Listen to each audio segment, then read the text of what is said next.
Kisah Isra dan Mi'raj Nabi Muhammad Sallallahu Alaihi Wasallam.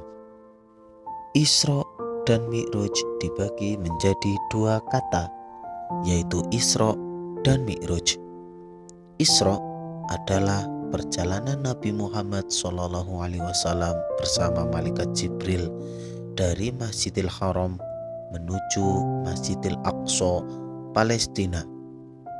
Sedangkan Mi'raj adalah perjalanan Nabi Muhammad SAW dari Masjidil Aqsa menuju Sidratul Muntaha.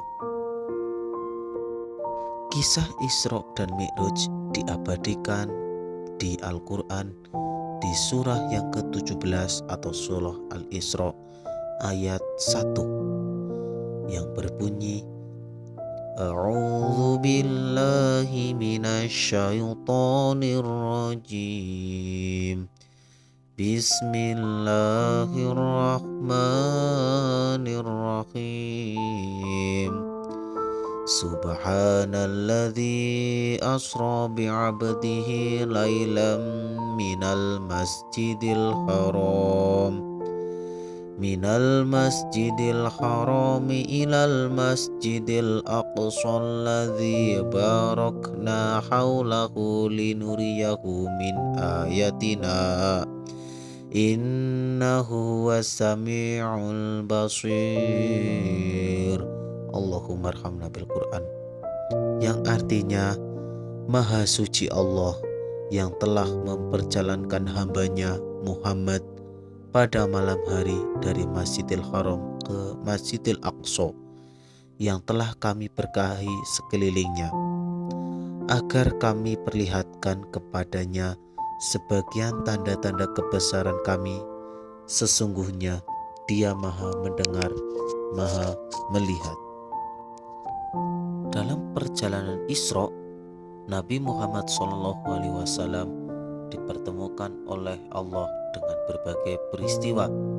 Rasulullah pertama singgah di Madinah dan diperintahkan oleh malaikat Jibril untuk sholat 2 rakaat. Kemudian Rasulullah singgah di negeri Madian, tempat umat Nabi Musa alaihissalam diutus oleh Allah untuk menyampaikan kebenaran kepada Fir'aun. Beliau pun diperintahkan oleh malaikat Jibril untuk sholat di tempat persinggahannya itu. Dalam perjalanan selanjutnya, Nabi Muhammad SAW turun di Tur Sina, tempat Nabi Musa alaihissalam menerima wahyu dari Allah Subhanahu wa Ta'ala. Lalu beliau juga mengerjakan sholat di sana. Kemudian tampak oleh beliau istana Syam.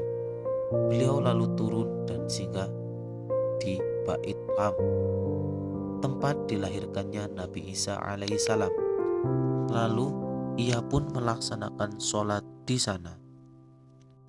Setelah melakukan Isra dari Masjidil Haram ke Masjidil Aqsa, Palestina, perjalanan terakhir beliau melakukan Mi'raj, yakni menembus langit menuju Sidratul Muntaha, tempat Al-Arsh, singgasana Allah untuk menerima perintah sholat 5 waktu. Sebelum bertemu dengan Allah Subhanahu wa Ta'ala, Nabi Muhammad dan malaikat Jibril melewati 7 langit. Ketika langit pertama dibuka, Nabi Muhammad SAW bertemu dengan Nabi yang pertama, yaitu Nabi Adam alaihi salam. Lalu di langit kedua bertemu dengan Nabi Isa dan Yahya.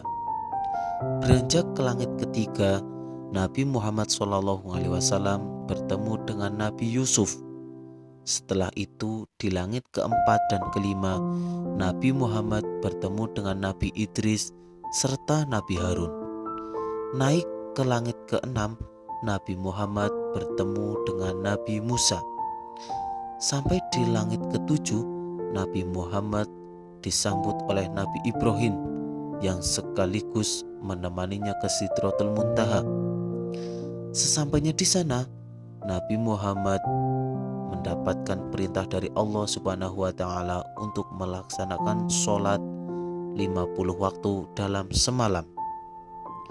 Setelah mendapatkan wahyu tersebut, Nabi Muhammad SAW turun langit ke-6 dan kembali bertemu dengan Nabi Musa.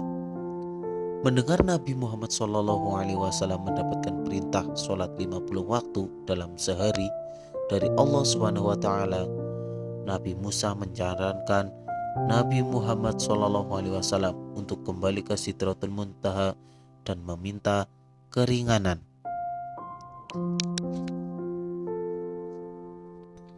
Nabi Muhammad SAW mengikuti saran Nabi Musa dan kembali lagi ke Sidratul Muntaha.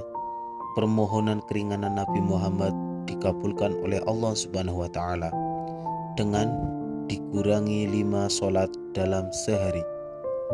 Kemudian Nabi Muhammad SAW kembali turun ke Nabi Musa dan mendapat saran yang sama.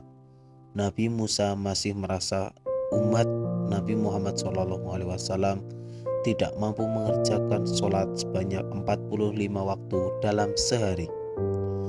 Nabi Muhammad SAW lalu kembali lagi ke Sidratul Muntaha dan meminta keringanan. Lalu Allah mengabulkan permintaan Nabi Muhammad SAW. Setelah itu, beliau turun untuk menemui Nabi Musa lagi, masih mendapatkan saran yang sama. Nabi Muhammad SAW sampai bolak-balik antara Sidratul Muntaha dan langit ke-6 berkali-kali. Akhirnya Allah memerintahkan kepada seluruh hambanya lewat Nabi Muhammad SAW untuk mengerjakan sholat 5 waktu dalam sehari. Dari kisah Isra dan Mi'raj Nabi Muhammad SAW terdapat pelajaran yang dapat kita petik, yaitu sebagai berikut. Yang pertama, Rasulullah memiliki sifat percaya diri.